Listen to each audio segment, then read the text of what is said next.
And we're live. Here we go. Hi, and welcome to APS Stamp Chat. My name's Heidi Rhodes. We're proud to be able to present this special presentation, The Role of the Post Office During World War II, on the 75th anniversary of Victory over Japan Day. Our Stamp Chat guest is Mr. Don Hargy, who retired from a postal service management position after a 25-year career. He's been a member of the APS for over 25 years and has been a regular participant at the APS Summer Seminar since 2000. Don has a number of topical collections and collects worldwide from 1901 to 1953. He and his wife Corinne reside in Chestertown, Maryland, and he's an active member in 3 Eastern Shote clubs. Today's Stamp Chat is sponsored by the APS Membership Department.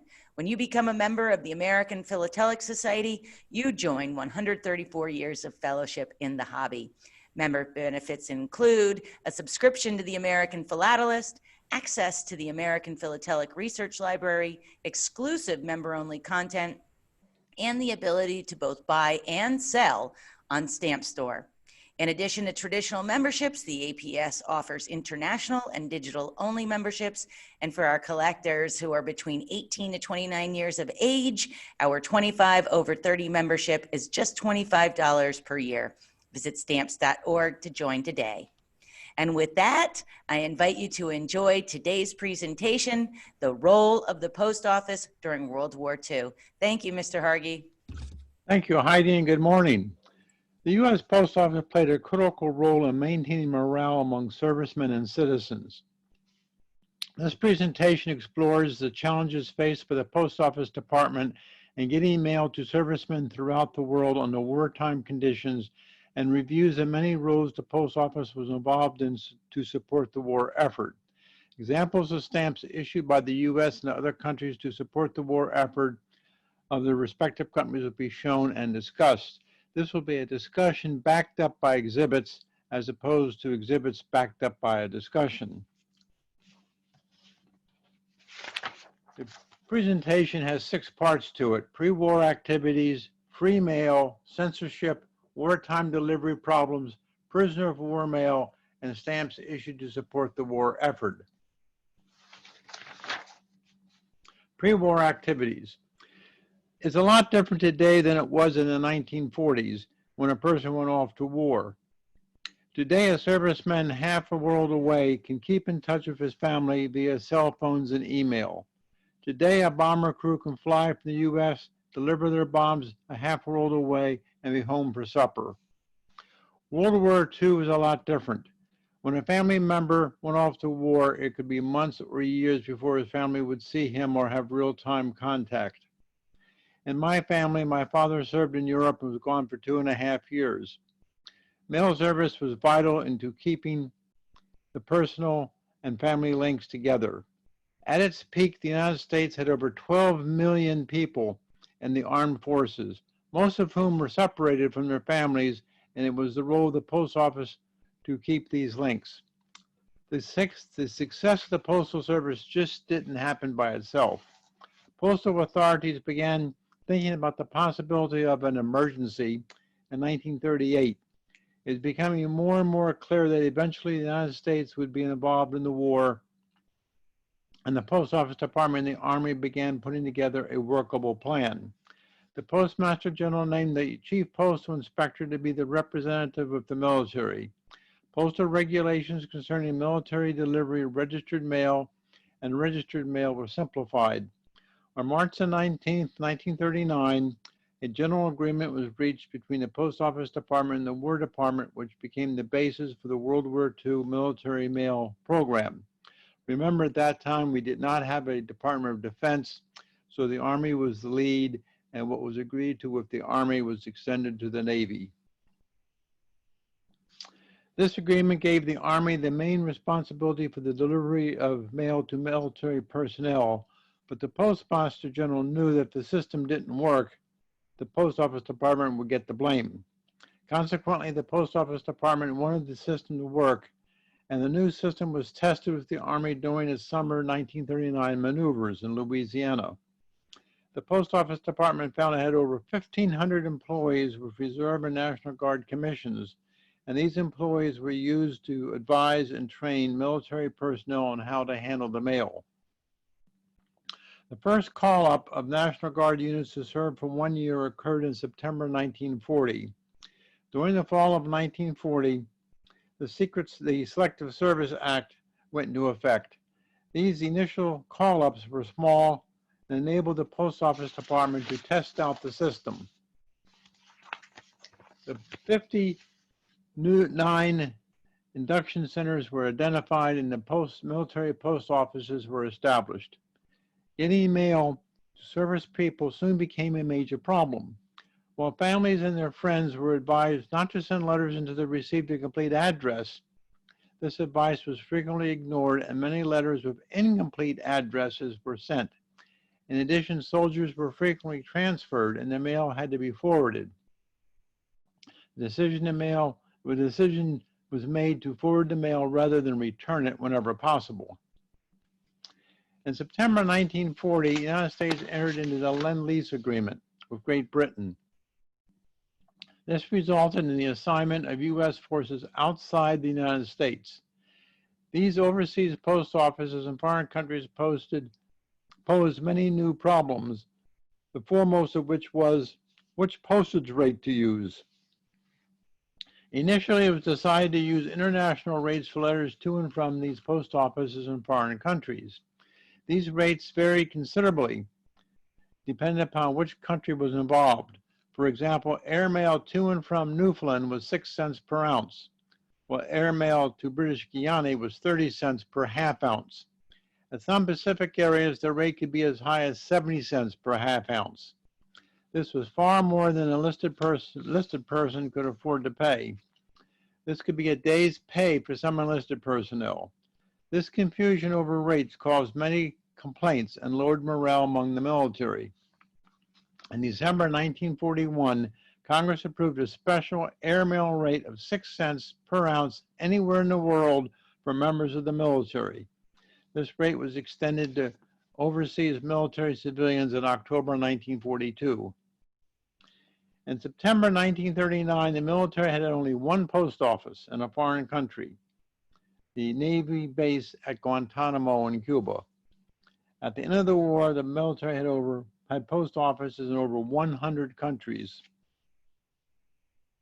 In January 1941, these offshore post offices were considered to be classified branches of the New York City Post Office. However, international rates continued.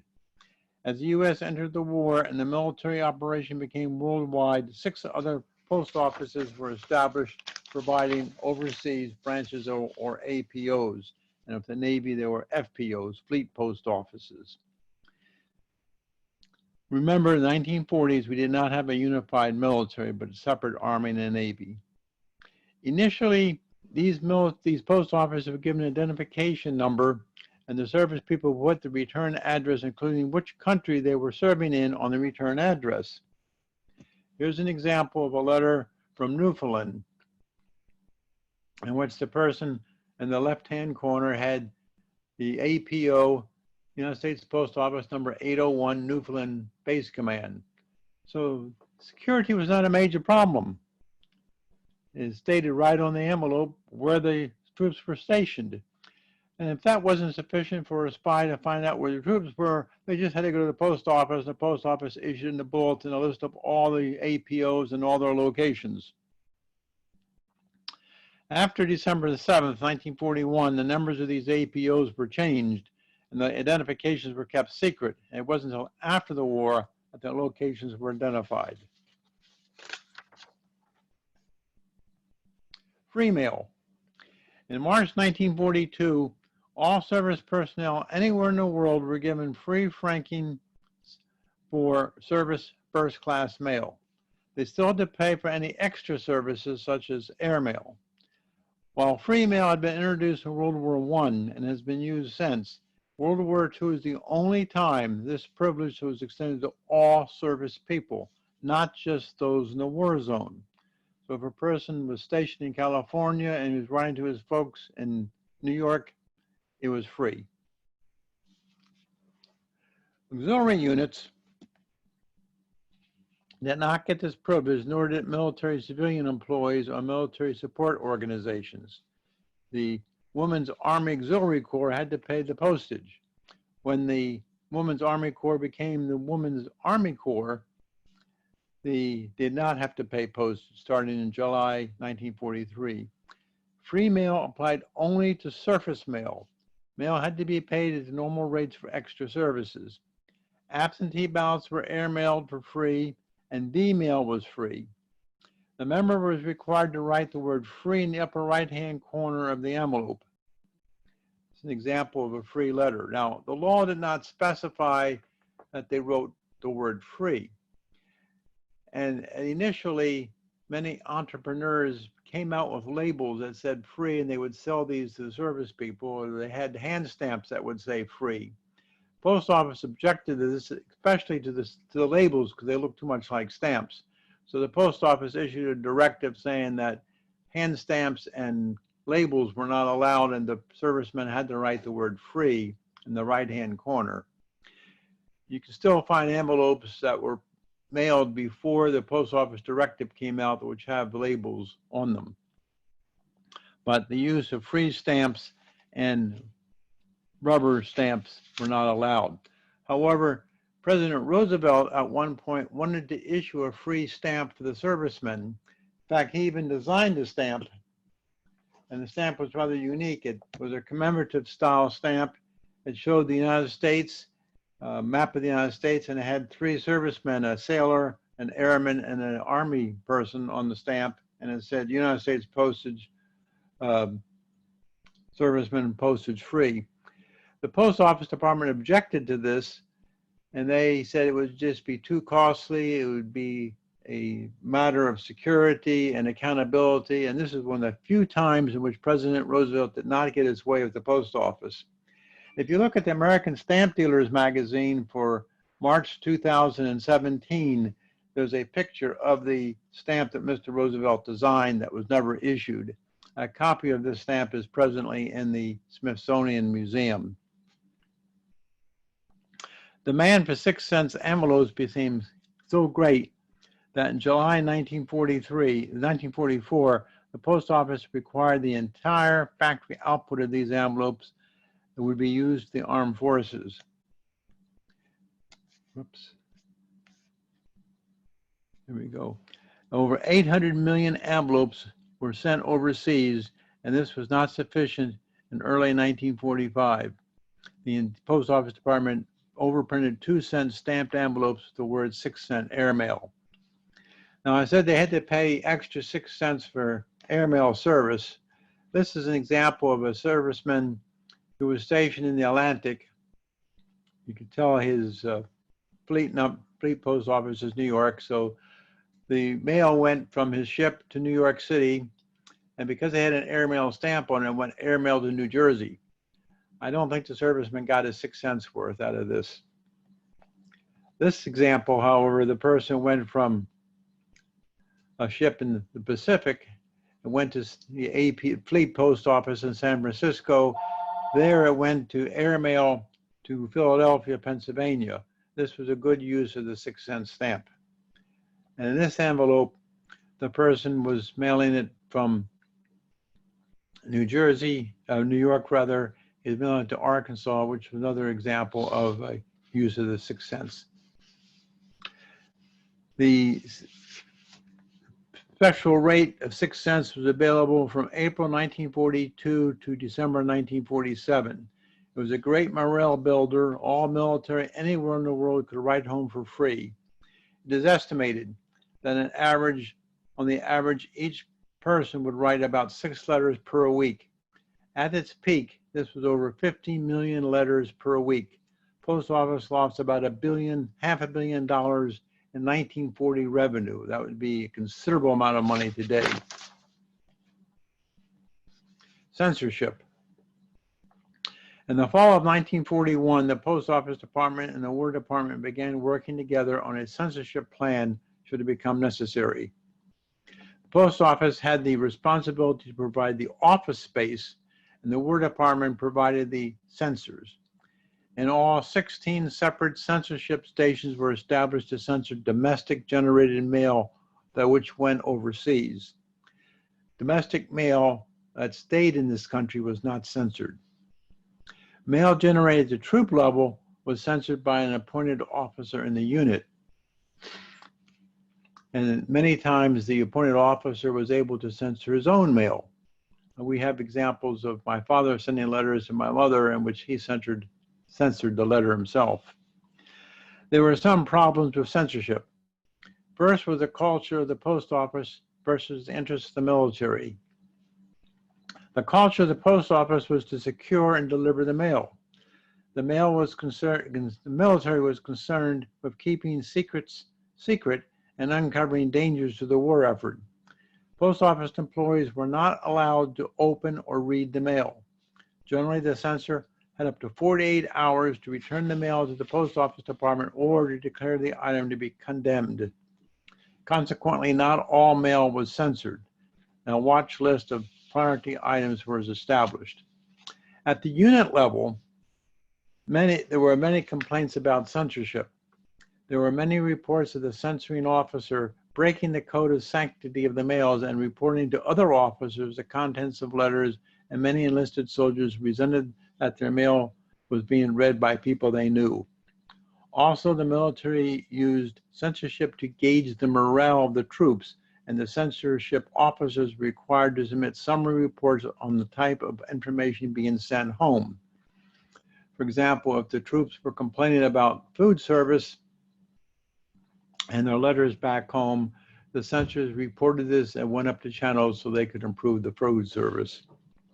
The most frequent reason for condemning a soldier's mail was the giving out of unit location information. This is an example of a letter that was later of a postcard which was condemned. This is an attractive post office that you would pick up in any store in Algiers. Shows the local scene, and the note to the parents back home said, "Dear Mom and Pop, here is a picture of the city where I'm at."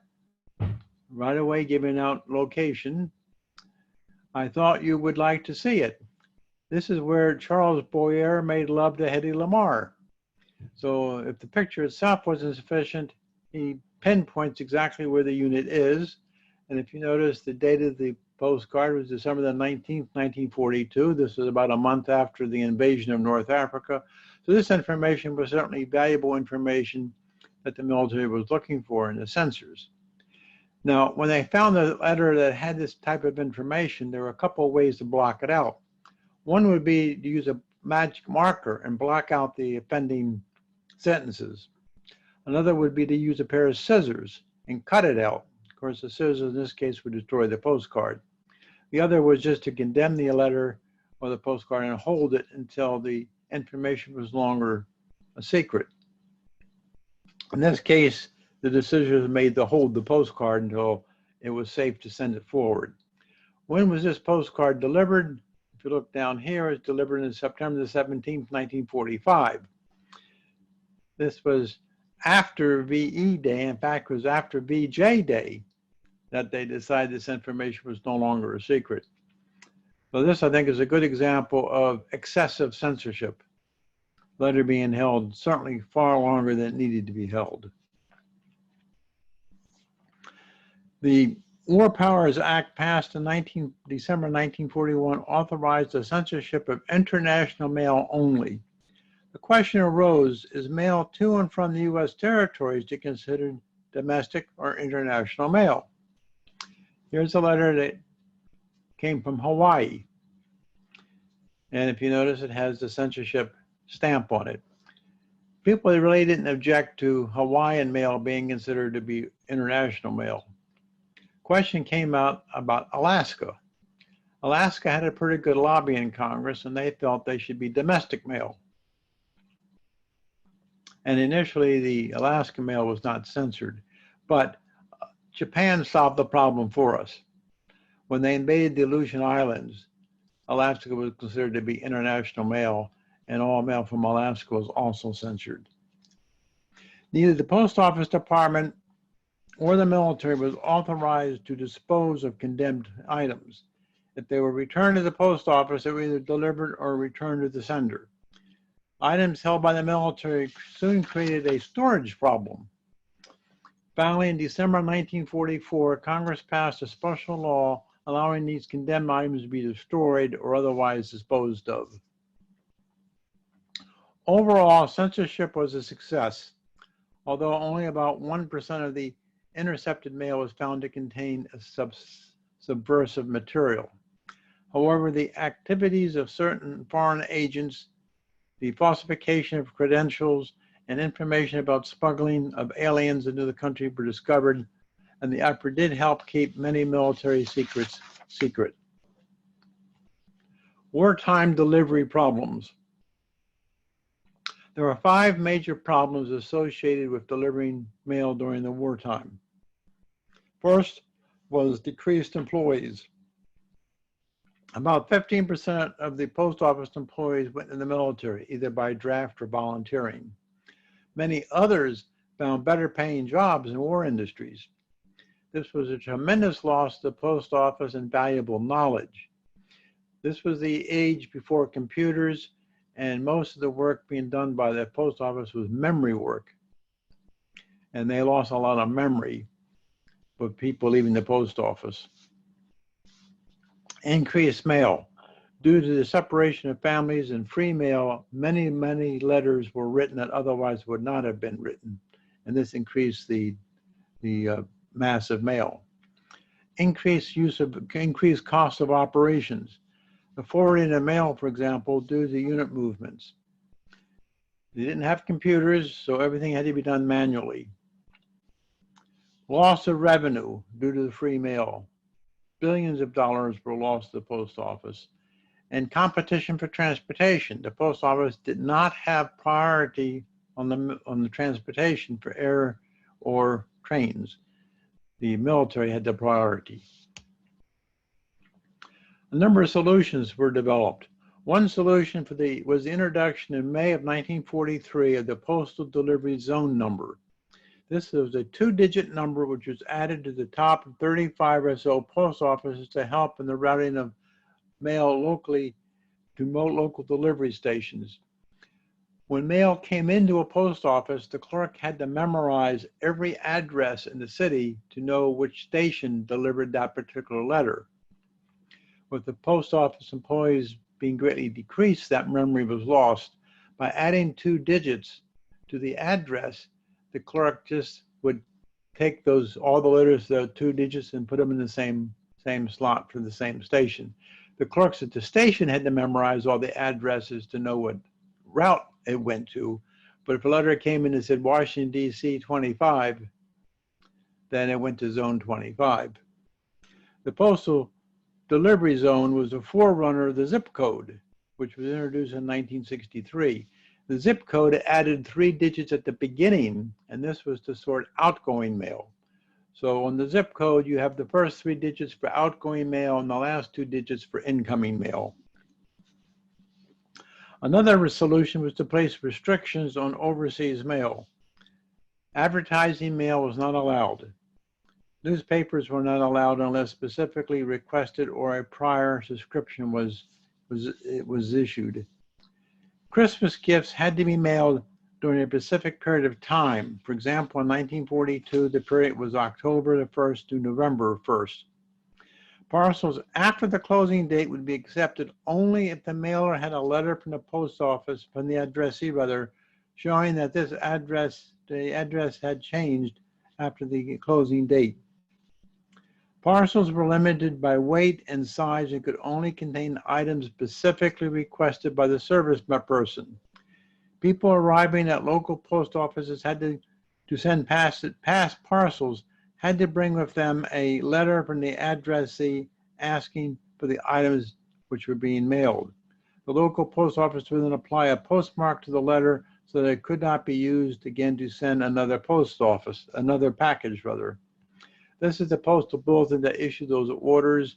I don't expect you to read it, it's too small, but this is the appropriate paragraph. No parcel should be accepted for dispatch to APOs outside the continental United States lest it contain such articles only as are being sent at the specific written request of the addressee, approval by the battalion or similar unit commander of the addressee. The approval by the battalion commander generally didn't occur because it would have been really awkward to try and get all these requests for packages up to the battalion commander. But the sender did have to send a letter and did have to bring the letter to the post office. And this is an example where the letter was taken to the post office, the contents were looked at, and the letter received appropriate cancellation, so it could not be used over again. The big effort to reduce mail was V-mail. Reduce space was V-mail. First used by the British in 1940 and early 1940s, V-mail began in the U.S. in June 1942 and ended in late 1945. The letter was limited to one page on a special form and mailed in a special envelope. Later, the single page was redesigned to fold to make its own envelope. The letter went to one of three special centers in the United States and was microfilmed. This is an example of the microfilm letter. At the receiving end, the letter was reproduced and delivered. This is the schematic of the travel that the V-mail went. Started off, it went to the Army Post Office. The Army sent it to the V-mail laboratory. The laboratory had to reduce it down to microfilm, send it back to the post office, the Army Post Office, which would then send it to the Army Post Office overseas, which would then send it to a special V-mail laboratory to reproduce the letter, send it back to the post office, and then it would be delivered. A rather cumbersome system, but it worked. The main advantage was reduction in size of mailing to about 3% of the original volume and weight. For example, 100,000 V-mail letters after microfilming would weigh about 30 pounds and would not fill a single bag. In the original form, the mailing would weigh about 1,000 pounds and would fill over 15 sacks. Here's a good example of the reduction of cargo space. These 3 sacks are microfilmed. Had they not been microfilmed, it would have taken up the entire cargo of the airplane. So you can see it made a tremendous difference in space. V-mail that did receive priority space over regular mail on a space available basis on aircraft, and it was also free, and airmail service was provided to the microfilm center. However, there were many disadvantages with V-mail. First, it was very costly due to the extra handling. In some overseas areas, the distance of the reproduction center from the war zone resulted in much slower delivery. Reproduction was not always clear due to pale ink, pencil, or careless handwriting. Many letters were returned as unsuitable, and that further delayed the correspondence. The reproduction was not full size, it was about 75%, and was often hard to read. V-mail was considered to be impersonal and could not include any enclosures. However, later an exception was made to allow pictures of infants less than a year old if the father had been overseas when the child was born. And you could not swat the letter, SWAK, sealed with a kiss, or have perfume on the letter. This would disrupt the microphone machinery. But overall, V-mail was a very big success in what it was designed to accomplish, which was to reduce space. Prisoner of war mail. Under the Geneva Convention of 1929, mail to and from prisoners of war or civilian employees or detainees was free. Originally, this provision was contemplated to cover international mail at the surface rate, but not in November 1942, it was extended to cover domestic rate, which meant if you had a relative who was a German in the German army and he was a prisoner of war in the state of Maine or New Hampshire or someplace, and you wanted to send him a letter, you could do it for free. However, this letter was censored. If you wanted to send a letter to your prisoner of war relative overseas, it could go free by surface rate, but that would be very, very slow. So most people didn't use airmail rates. The wartime parties were required to notify each other of the identity of captured POWs and to provide a mailing address. Germany and Italy generally provided such information within 3 to 13 weeks of capture. With Japan, the process was uncertain.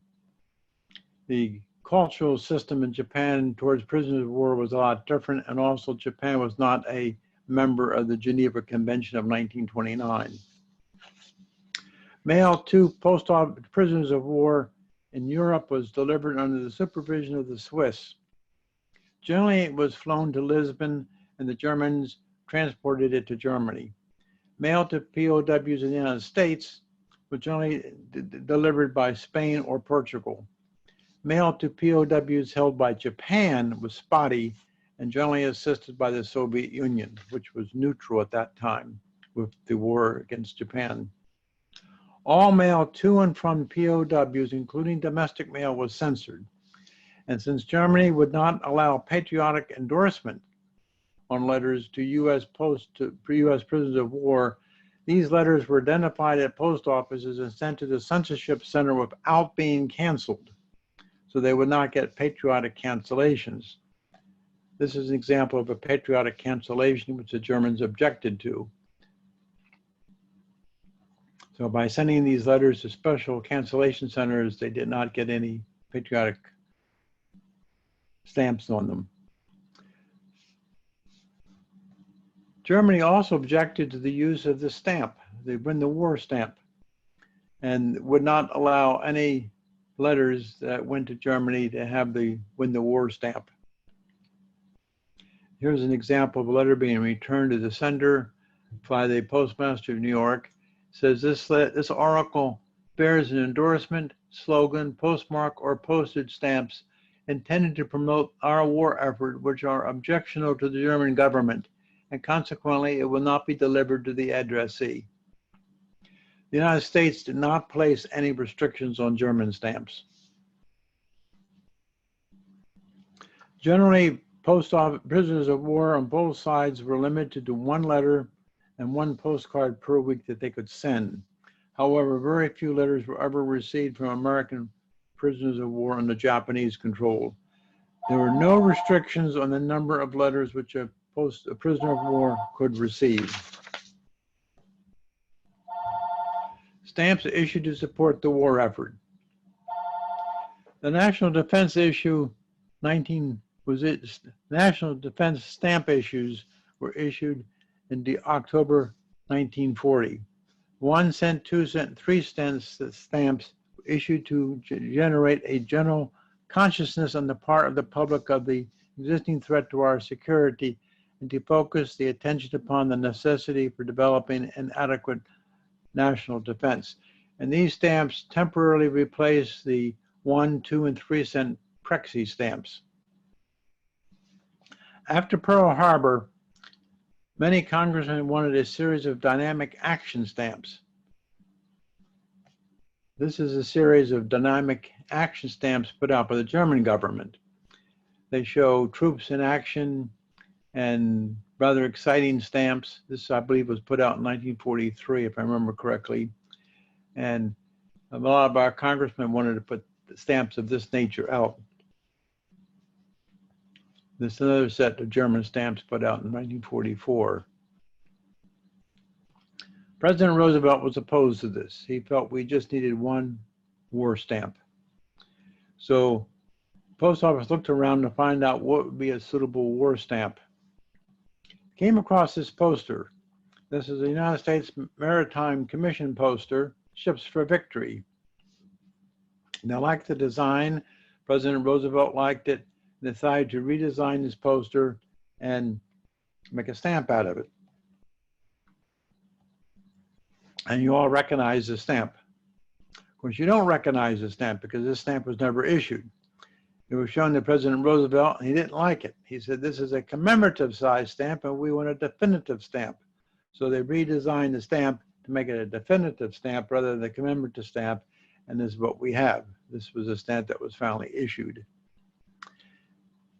President Roosevelt approved the color and the design and everything about the stamp. Immediately in the Philadelphia press, the stamp got very poor reviews. It looked like a parrot begging for a cracker. The stamp was too tranquil for a war stamp. And then a week before the stamp was issued, on July the 4th, a major crisis developed. The stamp had a pacifistic theme to it. And why was it pacifistic? Well, the eagle is pointing in one direction, the arrows are pointing in the opposite direction, which means the eagle is facing away from the war. He's anti-war. The post office at this point had printed up over 5 billion of these stamps. And it was a week before the issue date. They went ahead and issued the stamp anyhow. Stamp was very popular with the general public. It was popular for everyone except the German government. And eventually almost 21 billion of these stamps were ultimately printed. To replace the 1 and the 2 cent national defense stamps, these 2 stamps were issued. The 4 Freedom stamp was the 1 cent replacement, and the Nations United stamp was the 2 cent replacement, and Nations United later became United Nations.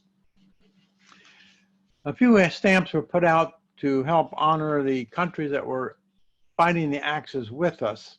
The first was the Chinese stamp, Chinese resistance. This was very popular in China, and it still is a popular stamp in China. It was a 5 cent stamp, and therefore it was international rate, so it wasn't used a lot in this country, but it was quite popular. But Roosevelt decided that we ought to have a series of stamps honoring the Pacific countries that were overrun by the Axis. So he designed what later became the overrun country stamps. And a series of stamps were put out honoring Poland, Czechoslovakia, Norway, Luxembourg, and Netherlands. This was a very attractive set of stamps showing the same basic design for every stamp with the flag of the particular country that had been overrun. Belgium, France, Greece, Yugoslavia, Albania, Austria, and Denmark. Most of these stamps were issued in Washington, D.C., and when they were issued in Washington, D.C., Roosevelt would be driven to the post office department. The postmaster general would come out with a sheet of stamps and sell them to the president sitting in his limousine, and it was a great way to publicize the stamps. These stamps were, again, at the international rate, but they were very popular, except for Czechoslovakia and Austria. In Czechoslovakia, some people questioned if it was really an overrun country, since half of it was given to the Germans at the Munich conference, and the other half was overrun, but it was peacefully overrun, not violently overrun. But that was generally accepted to be an overrun country. Austria, however, was rather unpopular because many people felt that Austria was not an overrun country since they had voted to join Germany. And that was the least used of all the stamps. Now, if you notice, there's something that's missing in these stamps. All these overrun countries are all European. We're also fighting a war in Japan. So to be politically correct, we had to have an overrun country in Japan.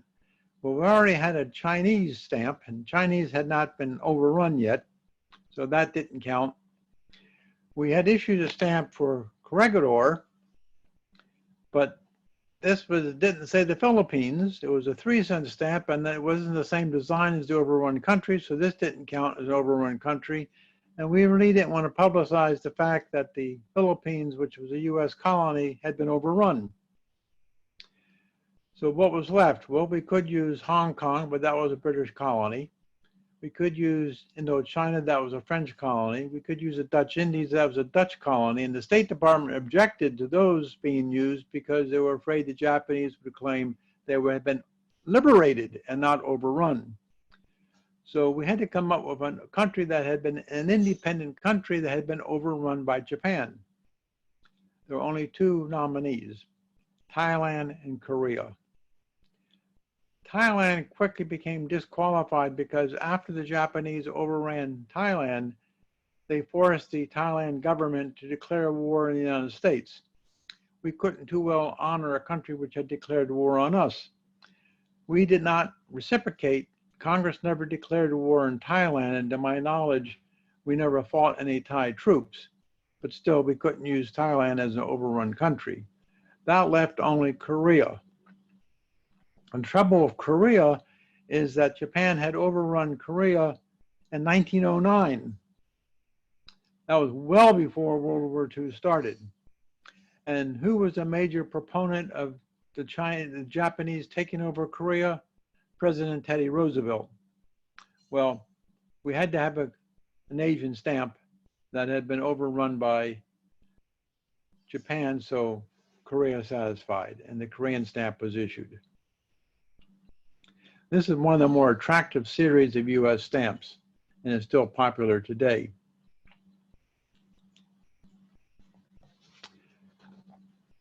After President Roosevelt died, this stamp was issued with the San Francisco Conference of the United Nations. This is the last stamp that President Roosevelt worked on. In fact, he signed off on this stamp the morning of the day that he died. After his death, these 4 stamps were put out honoring President Roosevelt.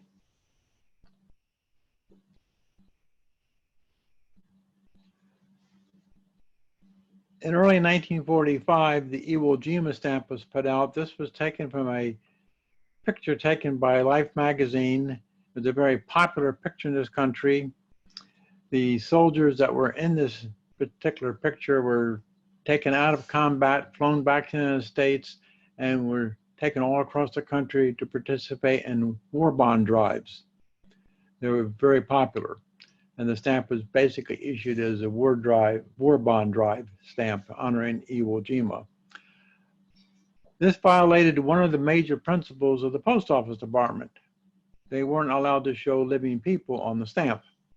Well, none of these people were identified on the stamp, and the stamp was issued to honor the Battle of Iwo Jima, not the individual people, so the Post Office thought that was acceptable. However, all these people were well known, and there was no secret as to who they were.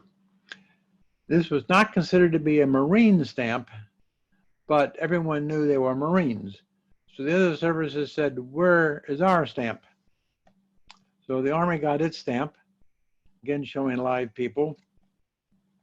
The Navy got its stamp, which showed live people which were easily identified. The Coast Guard got its stamp. And in case we forgot anybody, everybody got a stamp. But there was one group that we did forget, and that was the Merchant Marine. So in 1947, the Merchant Marine stamp was issued. The Merchant Marine actually had the highest war casualty of any of the services. My favorite war stamp was the Immortal Chaplain stamp that was issued in 1948. This shows the 4 chaplains that went down of the sinking of the USS Dorchester.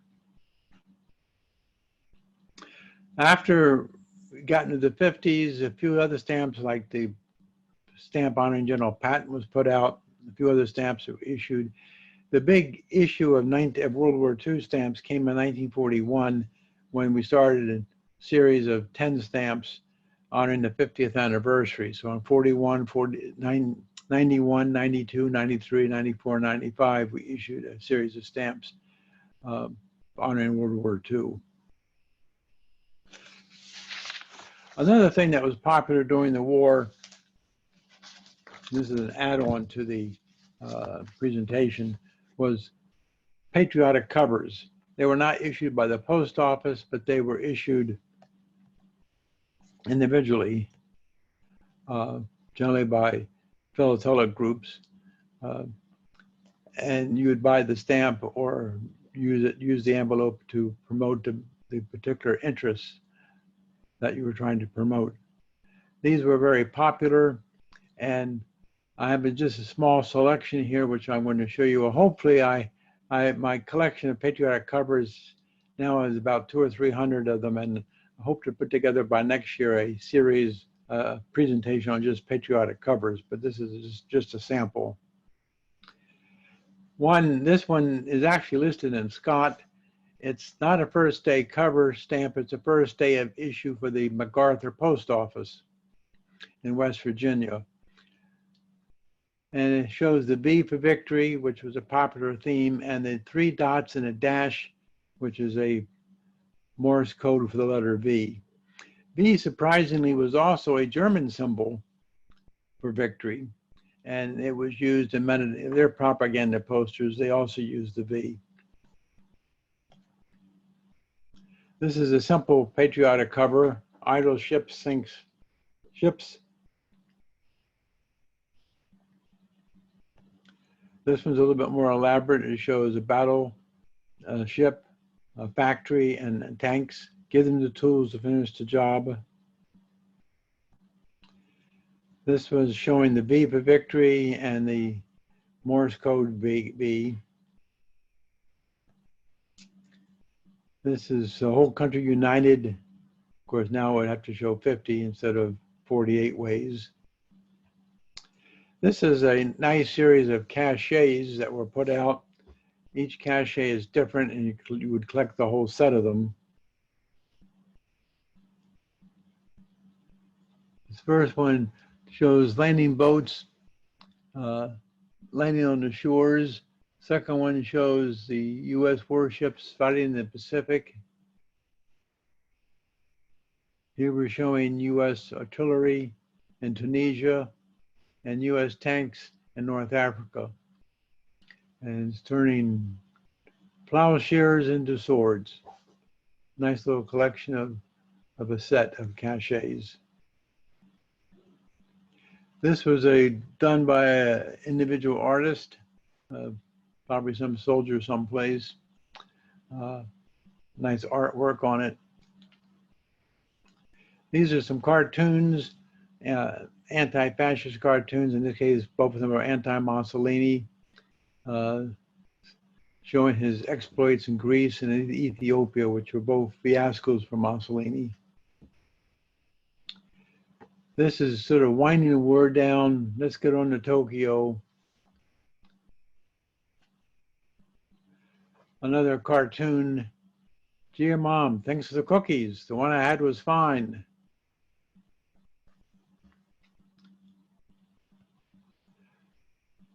Supporting the home effort, the Victory Gardens. This is going after the bad guys. Stop it, drop it. This is a rather elaborate cover. It was specially produced for Victory Day, VE Day and VJ Day. And these were printed up in the thousands. They were distributed before the end of the war. People didn't know when the war was going to end, but they knew it was coming. They would buy the stamps, put the stamps on it, and just wait until the right day to have the stamp canceled. This particular one was canceled on VE Day. Unfortunately, I don't have a cover for VJ Day. But this shows the 3 war stamps and the nice attractive cover showing the flags of all the major countries. And this is another favorite of mine. It's not as elaborate as the other one, but it shows the victory in Europe is over. Let's go on to Tokyo. And this is also on VE Day, May the 8th, 1945, but which makes this one special to me. It was addressed to my father, who was overseas at the time and didn't come home for 2.5 years. This concludes the presentation. If there are any questions, I will be able to take questions.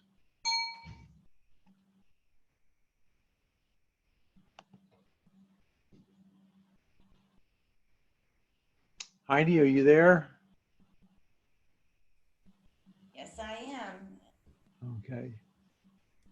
And we will wrap this up. Thank you, Mr. Hargy, for this excellent presentation and for sharing it on this 75th anniversary of VJ Day And thank you, friends, for joining us. If you have any questions for Mr. Hargy, please go ahead and use the comment box below the video. We'll continue to monitor that and send any of those questions, inquiries, comments, thoughts that you have with Mr. Hargy. Today's Stamp Chat was sponsored by the APS Membership Department. Becoming an APS member is easy. Visit stamps.org and apply online, and you'll have access to the American Philatelist, the APRL, Classroom C3A, which is an online portal with lots of videos, including presentations from the virtual stamp show. You'll also receive discounts on expertising services and a whole lot more. All ages and interest levels are encouraged to join and become 134 years of fellowship. Connect, collect, join the APS. Visit stamps.org/join now and become a member today. For more stamp chats, visit and subscribe to the APS YouTube channel where you will find over 60 hours of stamp chats. Use the comment box below, as I mentioned, to keep the conversation going. Thank you for joining us, and we'll see you on the next Stamp Chat. Until then, find us on Facebook, Instagram, and Twitter, and of course on stamps.org. Stamps, connect, collect, unite. The APS social since 1884. Thanks all. Hey.